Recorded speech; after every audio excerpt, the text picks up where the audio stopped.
Week 6 report. On your screen right now, you are seeing the standings. And right here would be the Cougars, currently in 6th.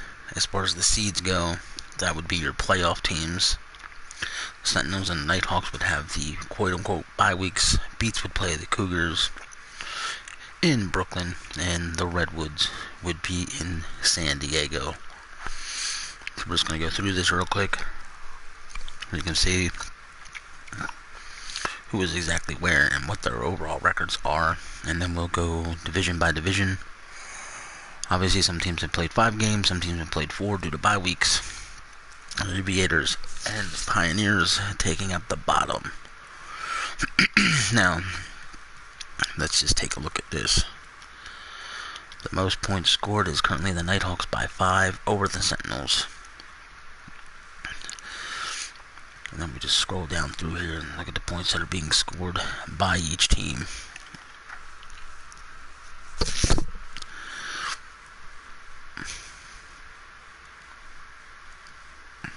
Desperados are becoming desperate to score some points. They've got 37 points in 4 games, and not good. Now we'll take a look at the points allowed. Oh, I did it. There we go. The Beats, number 1 in the league. Now for the Sentinels, they have some bragging rights. They've played 5 games and have given up 4 more points, so take that for what it's worth. Then you have the Hounds, and then here's the Desperados. Clearly they've got defense. They've got no offense, so I'm sure we know where they may be going come the draft time and off-season. And then we're getting down to these teams. Here are the teams that have given up 100 points or more. Crusaders, Gunners, Mounties, Pioneers both have given up 114, excuse me.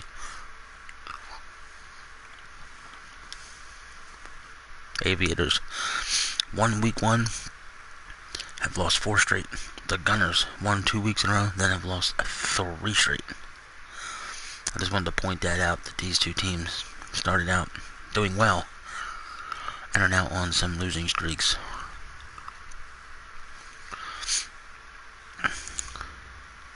And I wanted to show you guys the standings and completely went past it, so here we go. The North, it's the Beats, Cougars, Mounties, and Aviators. It's going to come down to one of these 2 teams right here. You know, that's, to me, quite obvious. The Mounties are struggling. They're working with a rookie quarterback. And Dallas Whalen, I think, is going to be something special in this league before it's all said and done. And the Aviators, I'm not sure what the heck's going on. But the Cougars and the Beats have looked strong all season. Going to the South, you've got the Nighthawks, the Express, the Desperados, and the Gunners.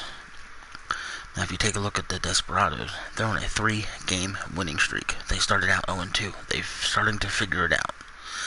If everything keeps going in that direction, they're going to become the main threat to the current undefeated Nighthawks. Going to the East Division, the Sentinels are 5-0. Shamrocks are 3-2, the Hounds are 2-2, and the Black Knights are 2-2 as well. Now the Black Knights crazily decided to sell out and have traded off a lot of their players, and they're still not done from what I'm being told. So if you guys are in need of a player, in need of some kind of depth, and you know it, let me know. Black Knights are offering, and we can figure out if you need a player off their team, and all they're looking for is draft picks. So I'll let you guys know that now. Now going to the West, the last division. Crusaders are 4-1, and the Redwoods are 4-1. Riverhogs are 3-2, and the Pioneers are 1-4. They're the ones really struggling. 3-game losing streak, and all these teams are on winning streaks. 2-1. Now you look at this. Crusaders 4-1. They have 30 more points than the Redwoods, but the Redwoods have given up 34 less points. So it's going to be really interesting. What's better, offense or defense?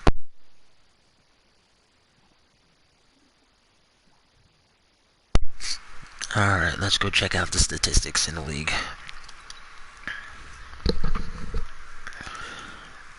The team stats first. Go to where we are.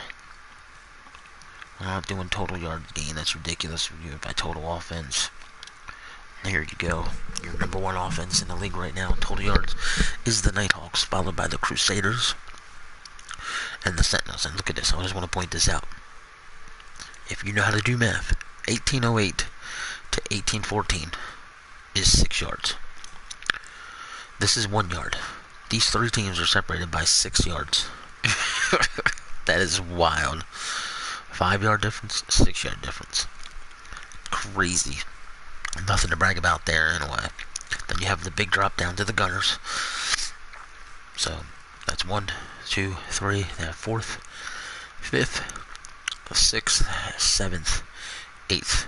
That's the top half of your league in total offense. 9th, 10th, 11th, 12th, 13, 14, 15, and last is the Hounds with only 808 total offensive yards.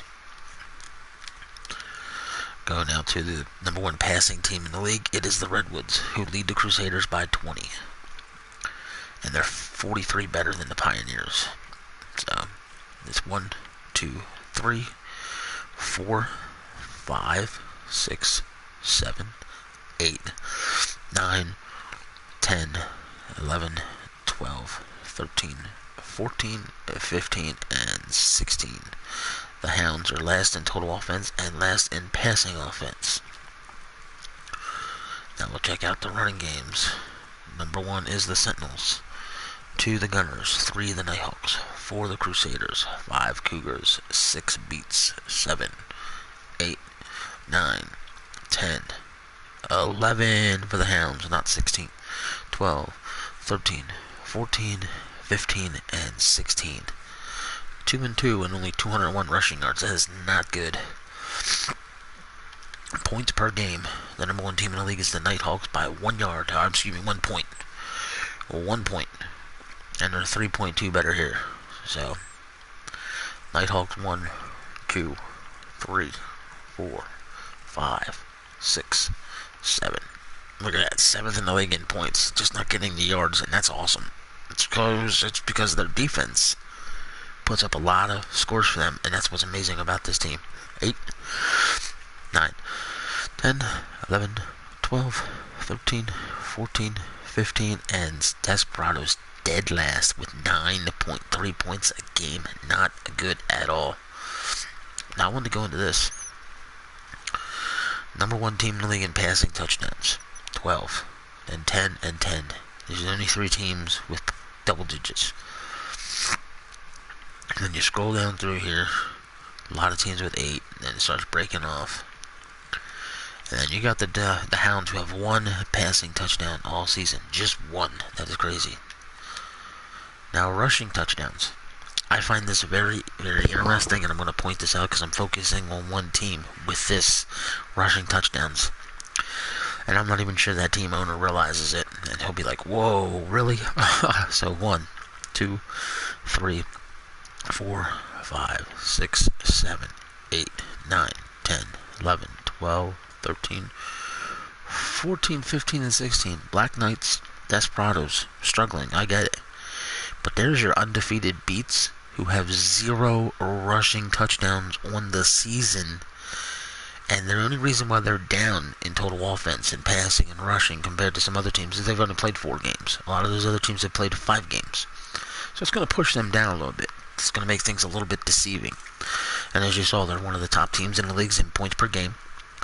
But they have no rushing touchdowns, and I just find that to be insane.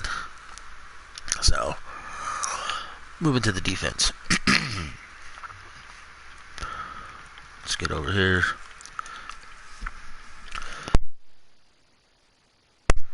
The number 1 defense in the league on yards allowed is the Black Knights. Then the Desperados, who are completely struggling offensively, have the number 2 overall defense. The Beats are 3. See, this is total yards allowed. They've played 1 less game than other teams. Still 3. That helps out as well. 4, 5, 6, 7, 8, 9, 10, 11, 12, 13, 14, 15, and 16. And look at this. The Gunners, 4-1. One of the better offenses in the game, and one of the worst defenses in the game. It's crazy.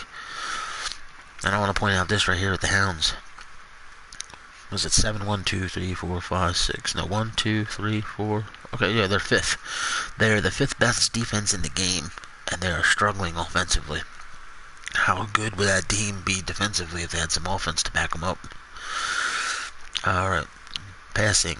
Number 1 pass defense, Black Knights. That's 1, 2, 3, 4, 5, 6, 7, 8, 9, 10, 11, 12, 13, 14, 15, 16. Now going to rush yards allowed. The number 1 rush defense beats. Hounds are number 2, 3, 4, 5, 6, 7, 8, 9, 10, 11, 12, 13, 14, 15, and 16. Every time I count to 16, I just want to congratulate myself that I can count. Here's the best teams in the league as far as points allowed.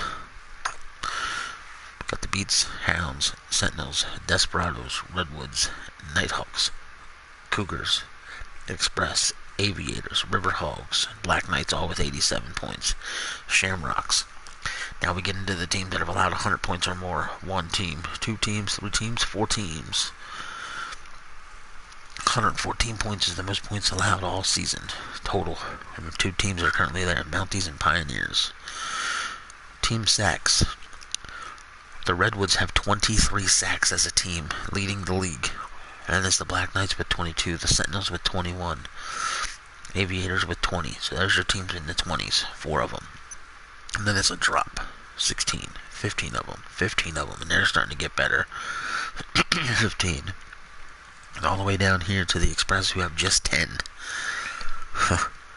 Fumble recoveries. The number 1 fumble recovery team is the Hounds with 13. That is crazy. And 11 for the Cougars. And it drops all the way down to 6. And we're not going to go through this whole list. But I just wanted to point out that the Aviators have no fumble recoveries yet this season. Insane. Interceptions. Leading the league in interceptions is the Redwoods with 10. Then you have 9 and 8 and 7. And then it just drops all the way down to the 3s of the Pioneers and the Beats. So take the Beats, for example. 15 sacks. Can get to the quarterback. They can't pick him off so much, but hey, you don't get many chances to pick off the quarterback if you keep taking him to the ground.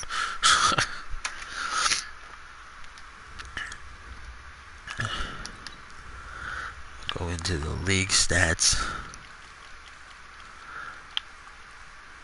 Alright, I'm just going to show what's on the screen. The top 5 as far as passing yards, and well, it shows the top 6. So you got the Redwoods, the Pioneers, the Crusaders, and then Dak Prescott, Aaron Rodgers, and Baker Mayfield is your top 6. So I'm not going to go clicking through them anymore. But touchdown leader in the league, it is Dak Prescott with 11. Aaron Rodgers and Darnold each have 10. Not bad. Interception leaders, look at this. These don't really count because they don't start. Did I hear this one? He's a starting quarterback. He has 1, but only 3 touchdown passes. But Josh Allen has thrown the most interceptions with Brady. Each have 9. That is not good. 1 in 7. Not good at all. I do want to take a look at Dallas Wayland because he's the rookie that was put in out of nowhere.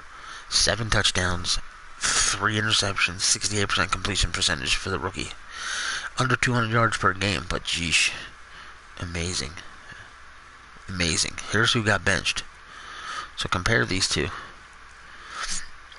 Wayland's clearly outperforming him every aspect of the game. You gotta like that. It's a good move by the Mounties owner and general manager. Alright, yards per game. Matt Ryan leads the league with 270 passing yards per game. Best in the league. Wow. Alright, let's go to rushing. The rushing leader is Melvin Gordon with 543. 50 better than Barkley at 493. And then Ingram at 485. Collins at 481. Kamara at 439. And then Kerryon Johnson at 432. So from 1 to 6 is separated by 111 yards, excuse me. The rushing leader in the league as far as rushing touchdowns is Ingram. He's got 2 better than Gordon, Barkley, Hunt, and Murray. Kyler Murray, ladies and gentlemen, tied for second. He's a quarterback. He's got 1 touchdown, 7 picks, but he's got 3 rushing touchdowns, so he's figuring out some way to score. The guy who's fumbled the ball the most, look at this. Barkley with 5, and then there's Ingram with 4.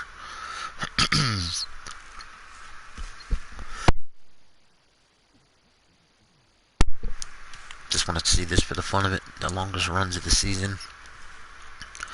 Gordon 75, Barkley 74, Ingram 71. And go figure, they're 3 of the top guys. Interesting. Alright, going to receiving. I'm going to go with receptions first.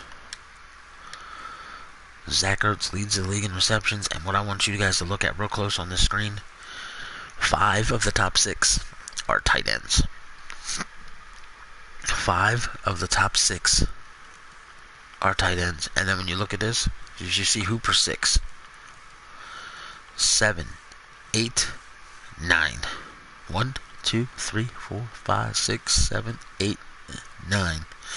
8 of the top 9 are tight ends. And then there you have Jacobs at 10.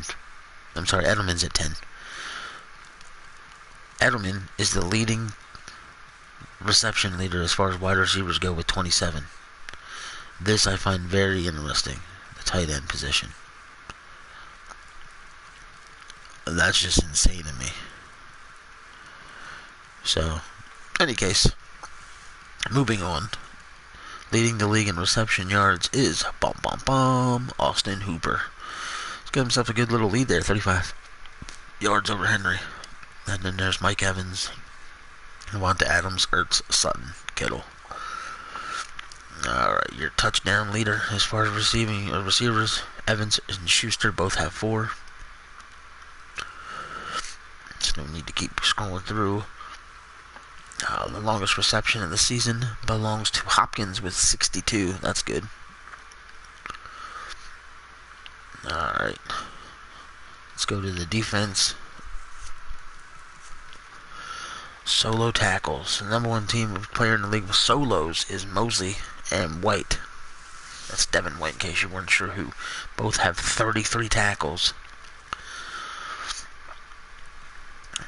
Then you have the assisted tackles, which really doesn't make much difference. But look at that, Deion Jones with 32. Now we go with total overall tackles, which is obviously is your assisted and your solo combined. The leader is Deion Jones with 58. Telvin Smith, Roquan Smith each with 53. And then you got Mosley and Kendricks and Campbell all with 50 or more. Tackles for a loss, I find this fun. 13 by Harrison Sr. for the Express. 13 already for him. Sack leaders. 13 for Bosa. 11 for Lawrence. 9.5 for Darnold. 9 for Jordan. 7 for Miller. And Khalil Mack was 6.5. And remember, Donald and Mack play for the same team, and they've only had 1 game together. Just 1. How deadly are they going to be, if you will, going forward? Leading the league in interceptions is Xavier Howard of the Mounties with 5. And then you have Ramsey, Harmon, James, Denard, and Conley. I want to look at the deflections. This to me is important as well. 8 of them from Harrison Smith. Amazing. So, that has been basically your report. As far as stats, statistics, standings, now we'll go look at the schedule so you know who is playing who this week. The Pioneers are at the Sentinels. The Aviators are at the Beats.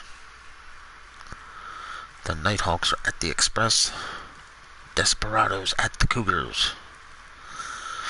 Black Knights at the Crusaders. Mounties are at the Hounds. Shamrocks are at the Riverhogs.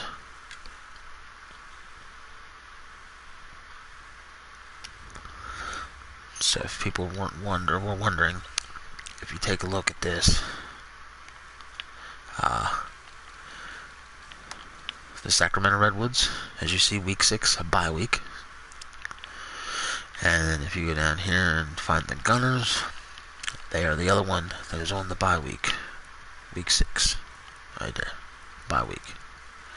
So, ladies and gentlemen, Gunners, Redwoods are on bye weeks, and you saw the rest of the games. We'll go back over them one more time. Pioneers at Sentinels.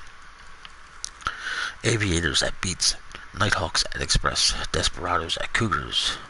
Black Knights at Crusaders. Mounties at the Hounds. And the Shamrocks at the Riverhogs. For those of you who follow this channel and watch Outlaw Championship Wrestling, we're going live at 4 o'clock Eastern today with a show. I'm hoping to do a week 6 game or 2 today as well, before that time. Just waiting on confirmation from 2 owners who said they would shoot me a message here this morning before they took off for work. One message should be coming through momentarily, because he goes off to work around this time, and the other one should let me know within the hour. So, alright, ladies and gentlemen, this has been your Dynasty Football League Week 6 report.